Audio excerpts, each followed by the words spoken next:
Hey everyone, and welcome back. If this is your first time here, I'm Emma. And I'm Alex. And today we're talking about something that almost everyone has experienced or is afraid to experience again: first dates. Yeah, first dates. That moment when you're sitting across from someone, trying to smile naturally, trying to listen, trying to be yourself, while your brain is doing 1,000 things at the same time. You're thinking, am I talking too much? Am I talking too little? Did that joke land? Why did I say that? And at the same time, you're also trying to read the other person. Exactly. You're watching their reactions, their tone, their body language, and somewhere in all of that, expectations start showing up. Expectations about how the date should go, expectations about how you should act, expectations about what this person might become in your life. And that's where things get complicated, because most of the time, we don't realize how many expectations we're carrying into a first date until we're already there. Sometimes we expect chemistry immediately. Sometimes we expect clarity. Sometimes we expect a connection that feels like a movie scene. When it doesn't happen, disappointment shows up very fast. I remember one first date where I walked in already imagining what the second date would be like, what conversations we'd have, even what kind of relationship this could turn into. Laugh, reflective. And we hadn't even ordered coffee yet. Yeah, that's so real. I've been on dates where before the person even arrived, I was already nervous about whether they would like me, instead of asking myself if I actually felt comfortable with them. That's such an important point. First dates often turn into a performance instead of a conversation. And when that happens, we stop being present. We're not listening anymore. We're reacting, we're adjusting, we're editing ourselves in real time. Which is exhausting. And also unfair, because the person sitting across from you is not meeting the real you. They're meeting the version of you that's trying not to mess things up. Today's episode is not about dating rules. It's not about saying the perfect thing or acting a certain way. It's about understanding expectations, where they come from, how they affect your confidence, and how to approach first dates with more calm, clarity, and honesty. And of course, we'll also help you with English phrases that you can actually use on dates without sounding robotic or scripted. Because real conversations are messy. They have pauses, they have laughter, they have moments of awkward silence. And those moments don't mean failure. Sometimes they mean you're being human. So if you've ever left a first date thinking, why did I overthink everything? Or why did I try so hard? This episode is for you. Take a breath. Get comfortable. We're going to break this down slowly. This episode is First Dates and Expectations. You know what I think is the hardest part about first dates? It's not the conversation itself. It's the pressure we bring with us before the conversation even starts. That invisible weight that sits on your chest while you're getting ready, choosing what to wear, checking the mirror one more time, and asking yourself questions you normally don't ask. Yes, and it starts way earlier than people think. It starts when you're still at home, maybe an hour before the date, standing there thinking, should I dress casual or a little more formal? Is this too much? Is this too little? And suddenly, it's not just a date anymore. It feels like an evaluation. Exactly. You're not just showing up to meet someone, you feel like you're showing up to be judged. And that's where nerves start taking control. I've had dates where my body was physically reacting to the pressure. Like my hands felt cold, my heart was beating faster than usual, and even though I wanted to be calm, my thoughts were racing. Same here. And what's interesting is that the pressure doesn't always come from the other person. Most of the time, it comes from ourselves. We start creating a version of the date in our head. We imagine how it should go, we imagine how we should sound, we imagine what kind of impression we want to leave. And then we walk into the date already carrying expectations that the other person knows nothing about. That's a lot to put on one conversation. It really is. And that pressure shows up in subtle ways. For example, silence. Ah, yes, silence. That moment when the conversation pauses for just a few seconds and suddenly your brain goes, oh no, this is bad. Exactly. Instead of seeing silence as a natural part of conversation, we see it as failure, so we rush to fill it. We start talking just to talk. We jump from topic to topic. We say things we didn't even plan to say. I once went on a date where there was a brief silence, maybe 5 seconds, and instead of letting it breathe, I immediately started telling a random story about my commute to work. I remember thinking halfway through, why am I talking about traffic right now? That's such a perfect example because what's really happening in those moments is self-editing in real time. Yes, you're listening to yourself while you're speaking. You're analyzing your own words as they come out. You're adjusting your tone, your jokes, your reactions, And that's exhausting because you're not fully present anymore. You're performing. which creates even more pressure. Because when you're performing, you're constantly worried about making mistakes. And the irony is, most people on first dates are feeling the exact same thing. That's something we forget. The person across from you is probably just as nervous, just as unsure, just as worried about saying the wrong thing. But instead of connecting over that shared humanity, we hide it. We try to look confident, relaxed, effortless. And sometimes that creates distance because real connection doesn't come from perfection. It comes from authenticity. I remember a first date where I tried so hard to be interesting that I didn't leave any space for the other person to talk. At the end of the date, I realized I didn't actually know much about them. That's such an important realization. Pressure can make us forget that a date is not a test. It's not a performance review. It's a conversation between two imperfect humans trying to see if they feel comfortable together. And comfort doesn't come from saying the perfect thing. It comes from feeling safe enough to be real.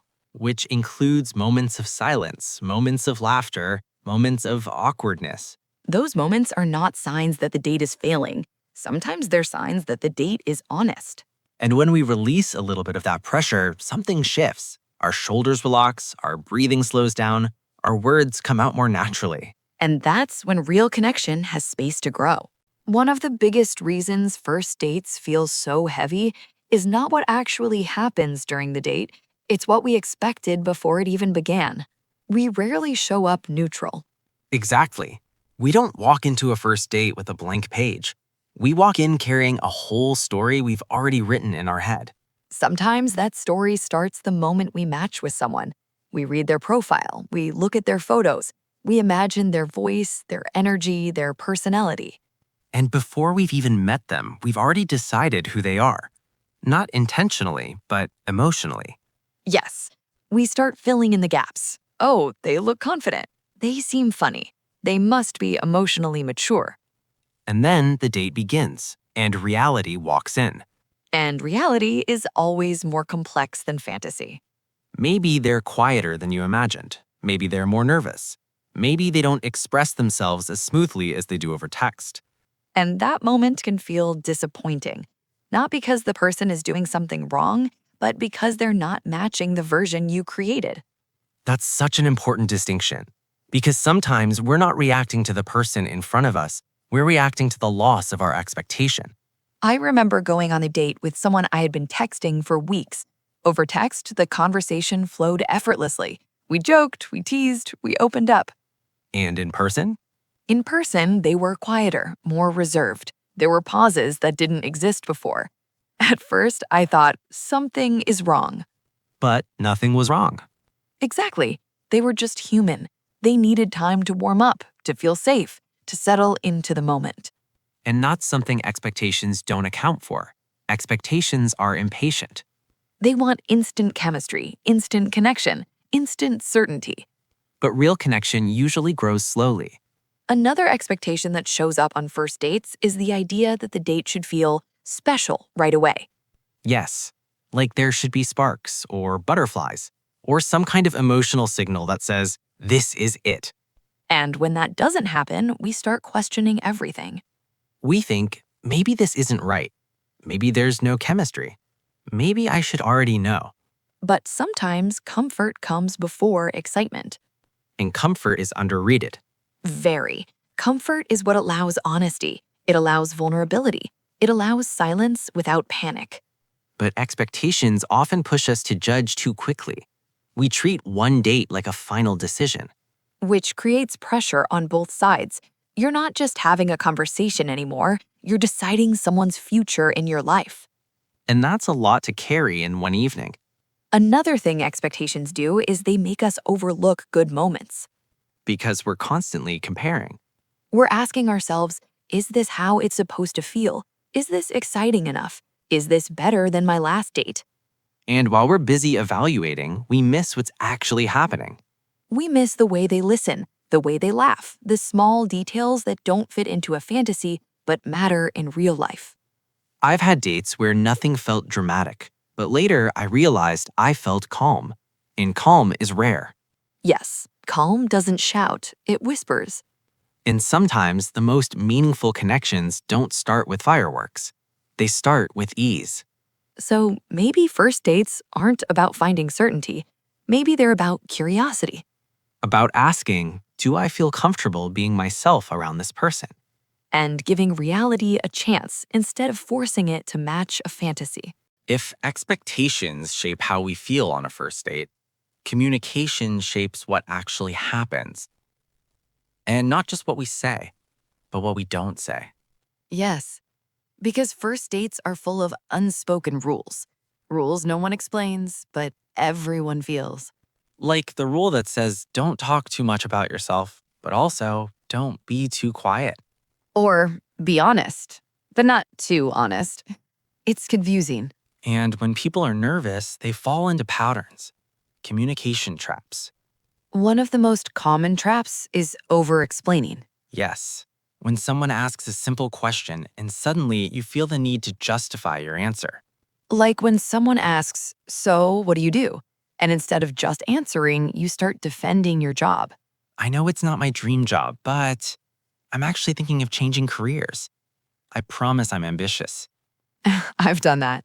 And afterward, I thought, why did I feel the need to explain my entire life? That usually comes from fear.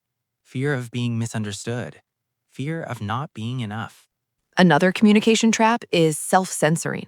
Yes, when you stop yourself mid-thought because you're worried about how it will sound. You think, is this too much? Is this too personal? Will this make me look weird? So you shrink your story. You simplify your emotions. You say less than you want to say. And while that might feel safer in the moment, it creates distance.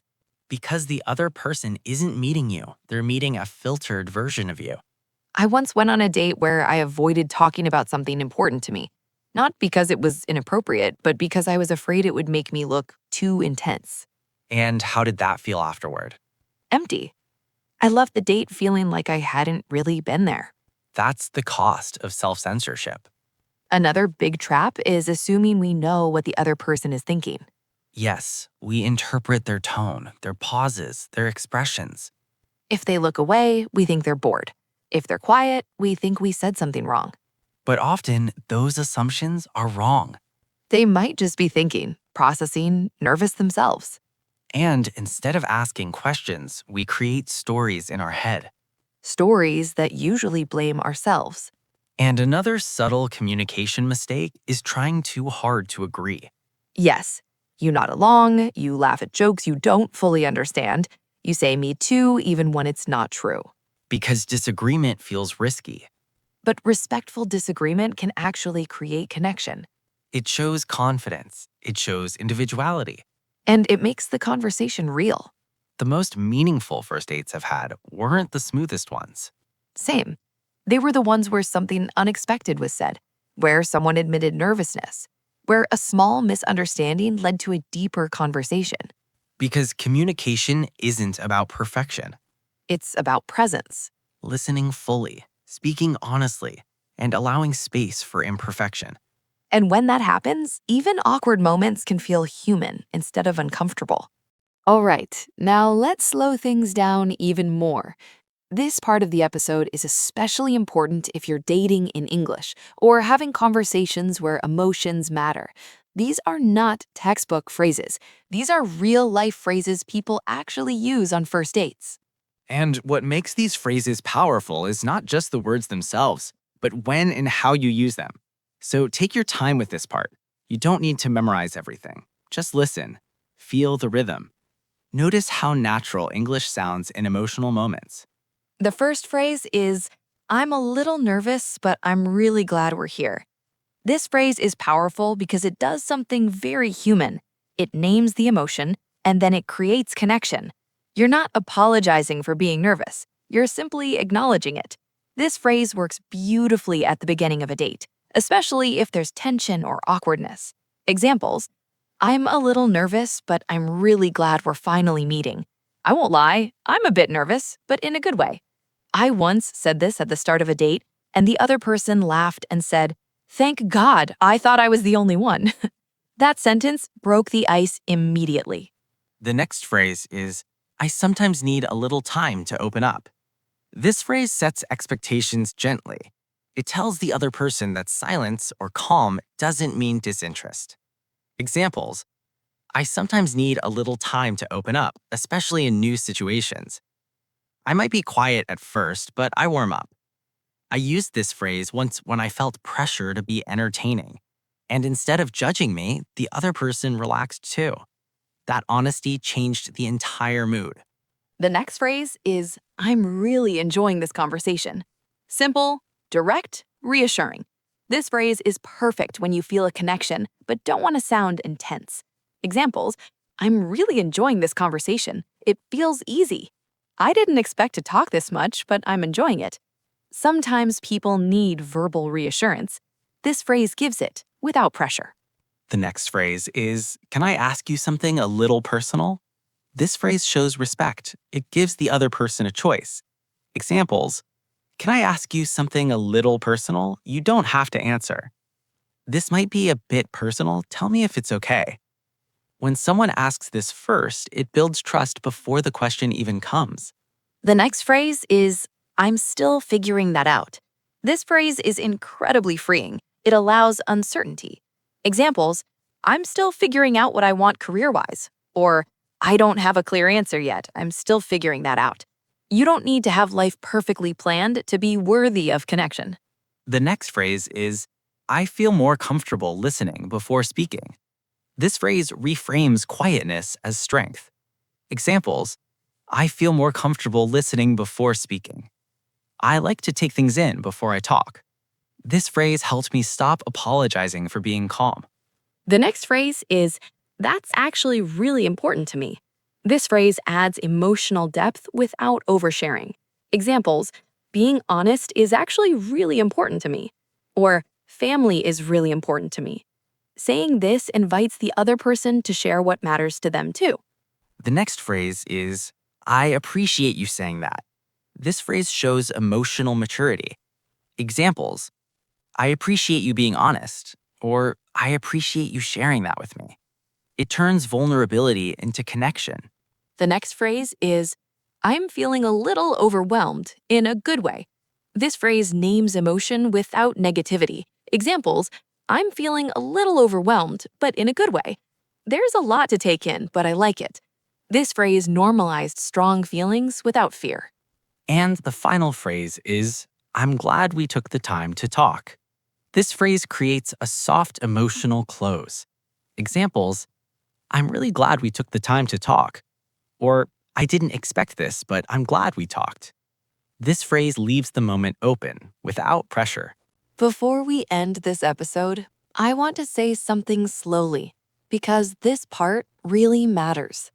First dates are not auditions. They are not interviews. They are not tests you have to pass. They are simply conversations between two people who are curious enough to sit down and listen to each other. Yeah, and if you take only one idea from today, let it be this. You don't need to perform. You don't need to impress. You don't need perfect English. You just need to be present. So many people come into first dates carrying invisible pressure.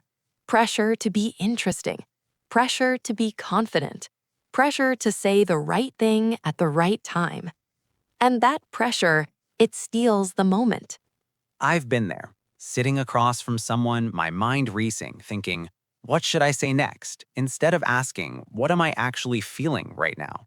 And here's something important. The right person isn't evaluating your grammar. They're feeling your energy. They're noticing how safe they feel with you. Exactly. Connection doesn't come from perfect sentences. It comes from honesty, pauses, small smiles, and moments of shared silence. Sometimes the most powerful moment on a date is not what you say. It's when you both laugh at something small or sit quietly for a second and feel comfortable doing nothing. Those moments don't need English. They need presence. So if your voice shakes a little, or you lose a word, or your sentence comes out imperfect, that's okay. That's human. And remember, learning English is not about becoming someone else. It's about expressing who you already are in another language. If you're listening to this episode and thinking, I'm not ready yet, let me gently say this. You don't become ready first. You become ready by trying. And every conversation you have, every date, every awkward moment, every small success is practice, not failure. Practice. So next time you're on a first date or thinking about one, take a slow breath. Relax your shoulders and remind yourself, I'm here to connect, not to impress. That mindset alone changes everything. Thank you for spending this time with us today. Thank you for listening slowly. And thank you for letting English be a bridge, not a barrier. This is Alex. And this is Emma. We'll see you in the next conversation. Thanks for watching. Don't forget to subscribe, like, share, and comment down.